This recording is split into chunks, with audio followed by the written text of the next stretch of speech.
We now invite you to listen to part 2 of this insightful lecture titled How Suffering Can Lead Us to Happiness, given by Supreme Master P.2 in Sydney, Australia on March 16, 1993.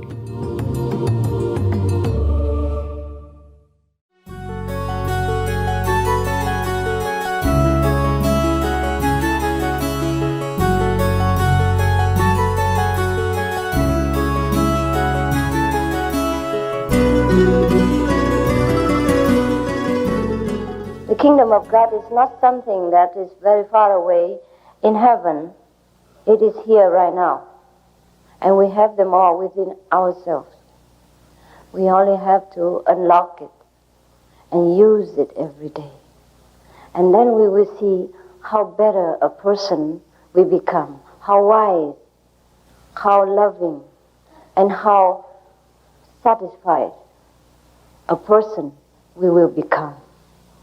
Of course, the spiritual attainment is not measured in material sense or value, but it is just the frustrating inability of anyone to express a greater value of insight. We have to start somewhere.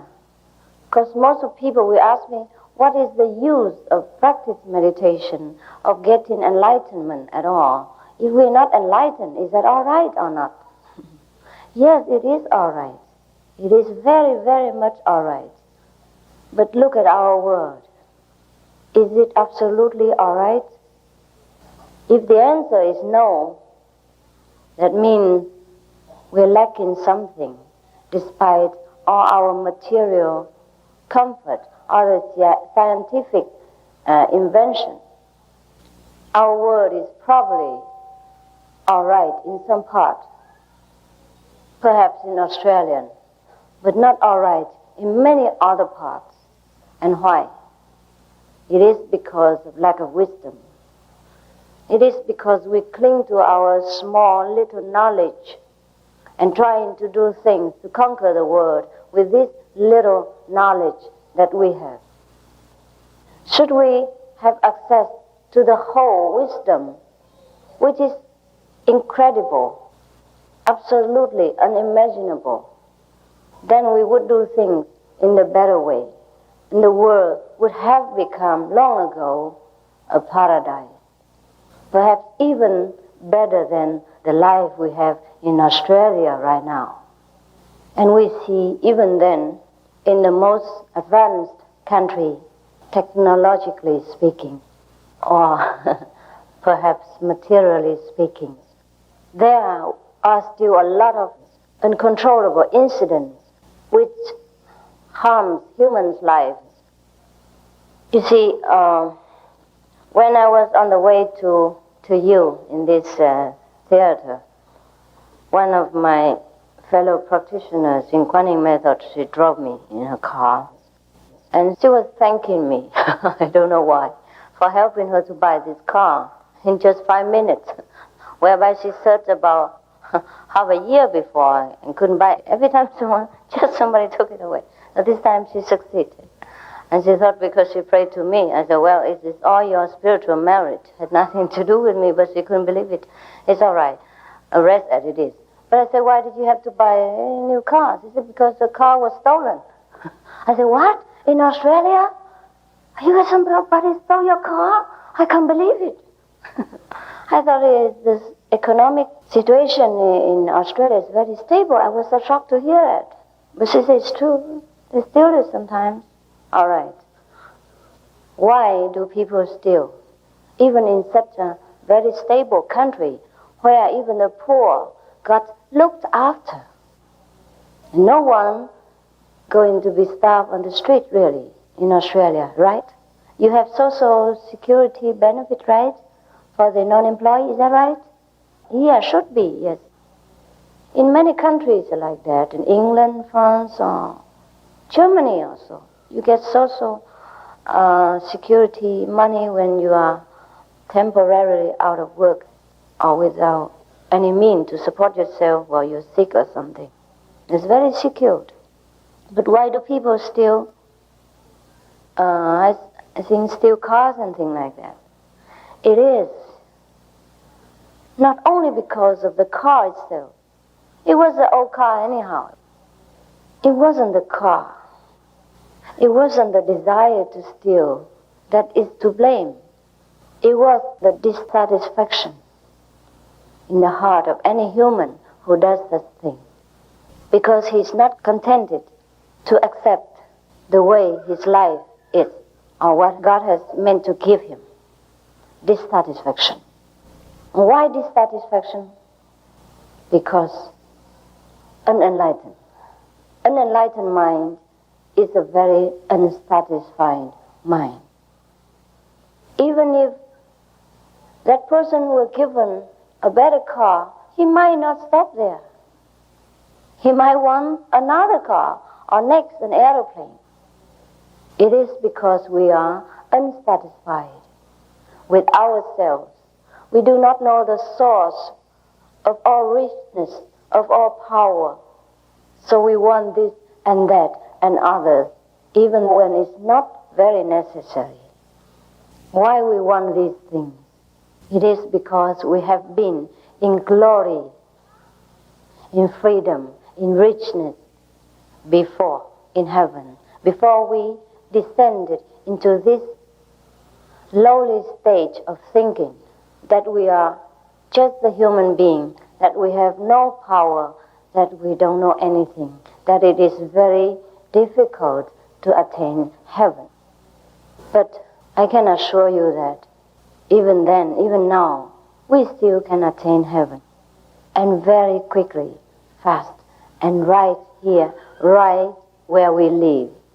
We don't need to go to Himalaya, even though I did.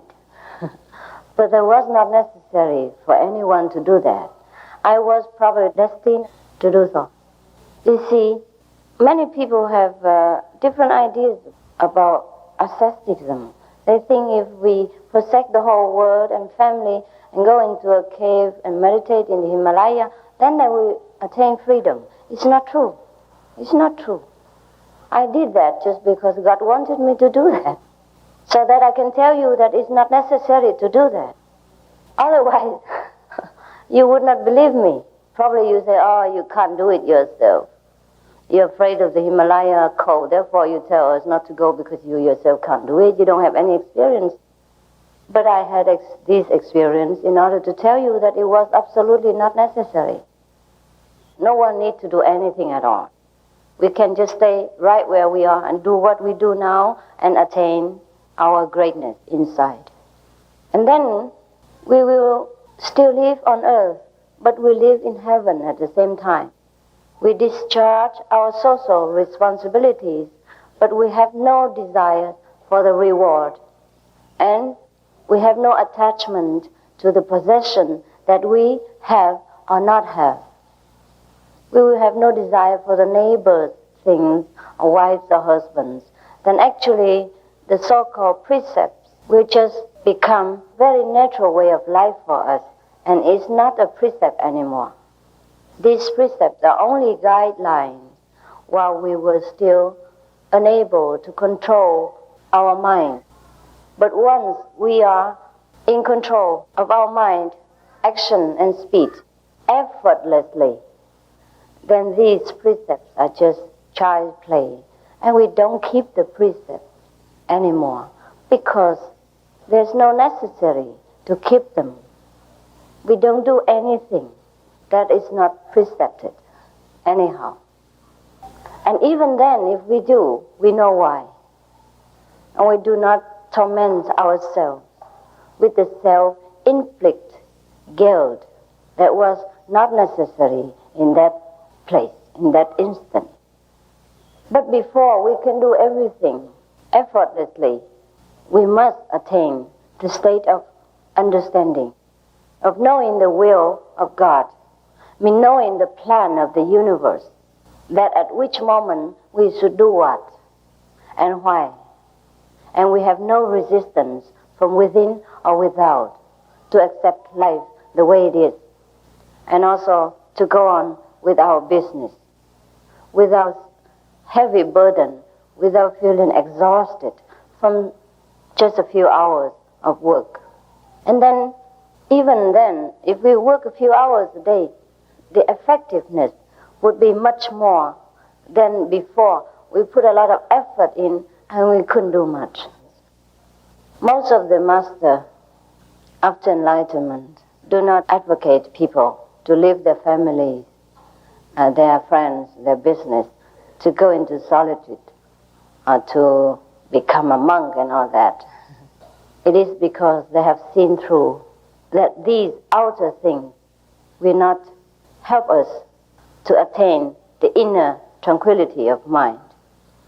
It is only we truly renounce from within that we truly have an everlasting desireless state. If we force ourselves too early to leave our family ties and responsibility, just like a fruit which is not yet ripened, and we forcefully take it from the tree, then it's useless. We couldn't eat it, and the fruit will not be able to last very long either. It's neither good for the fruit nor good for us. Most of our fellow practitioners in the Kuan Yin method, means the method of contacting the true heavenly light and sound, which represents our true supreme wisdom within. They are so-called laymen, laypersons. There were no monks and nuns. But their levels of attainment is incredible. And it is difficult to measure their attainment unless you talk to them or see their way of life and their enlightenment in action. Perhaps how they handle difficult situations, perhaps how they tend to their family and help in social mission at the same time, perhaps in how they deal with aggressive people lovingly, perhaps in how they discharge their duties in such a quick, witty, and effective way.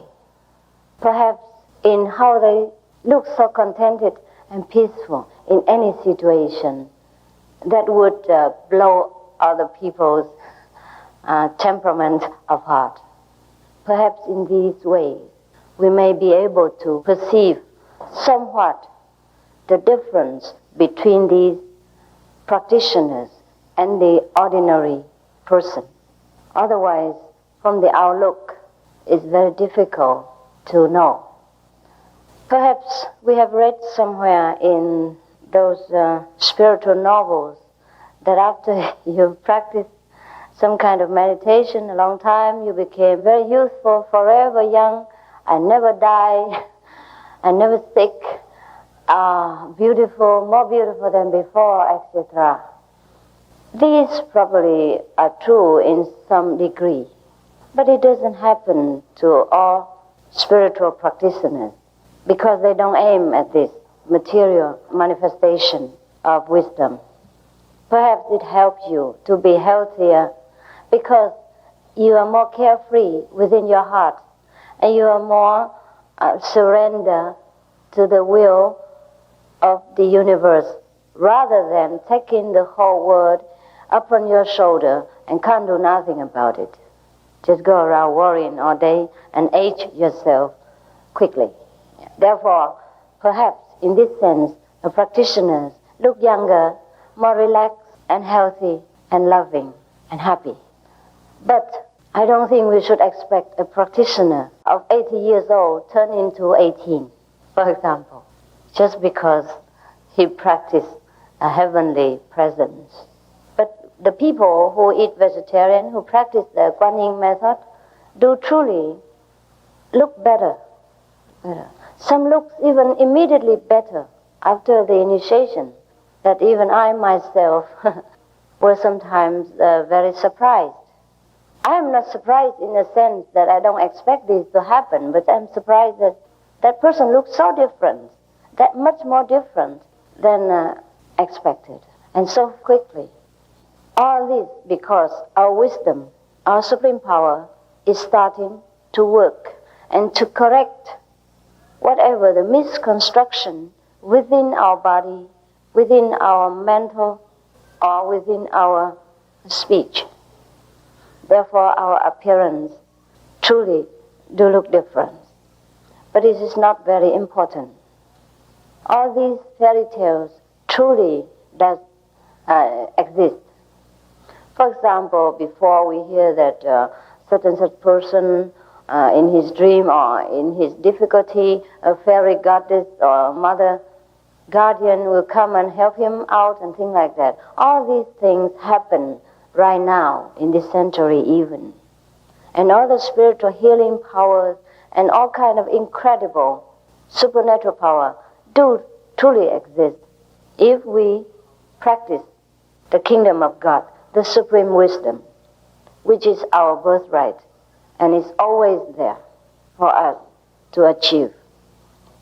If we do not practice this, if we do not find a way to recognize our greatest inheritance, no one will say anything to us. Absolutely no one has the right to say anything. It's only us, we, who suffer the loss. That we have a great treasure, we don't use it. And we suffer so much, or we have some happiness, but only very partial, very short-lived. And sometimes it is the cause of the next sorrow of tomorrow.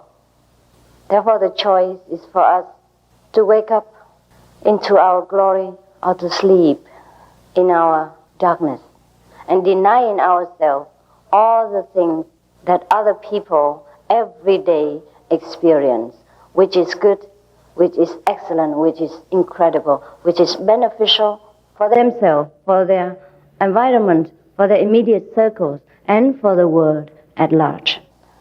If we do not get enlightenment, we do not know our supreme power, we deny ourselves the greatest privilege that even angels envy, even small gods in lower heavenly regions are jealous of. And that is a pity. We are the only one to be blamed.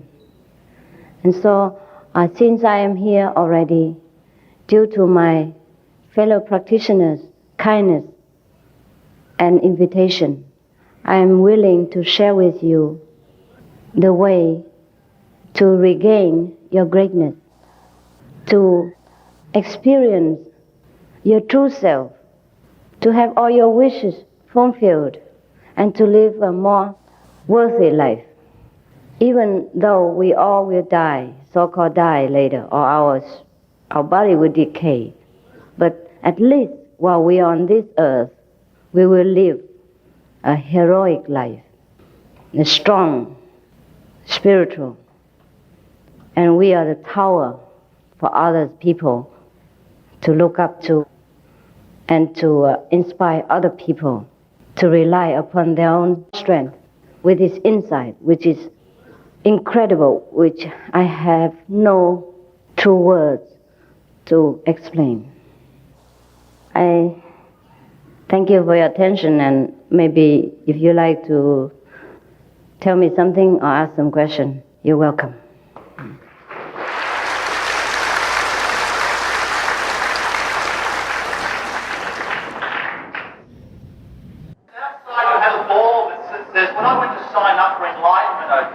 There were 5 points, and I said, I can't do that because I eat meat and I drink wine. If that's okay, that you make... To keep the enlightenment state and to be faster, you better be vegetarian. My brother, it is not desirable to eat other beings' flesh. Don't you think so? Why is it desirable to kill for your body? The rules outside are only the so-called secret method for people to want to get enlightenment quickly and to preserve it. Just if you want to follow this path, it is best for you to follow completely and wholeheartedly if you are to expect the best result of it.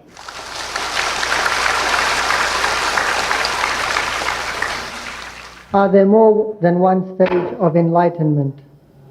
Yes, more, yes. How does one know he or she has been enlightened? How does one not know? If you graduate from college, how do you know? Do you know it? Yes, yes. When one is enlightened, can there be circumstances that would lead to non-enlightenment? No, no. When you're grown up, you're grown up.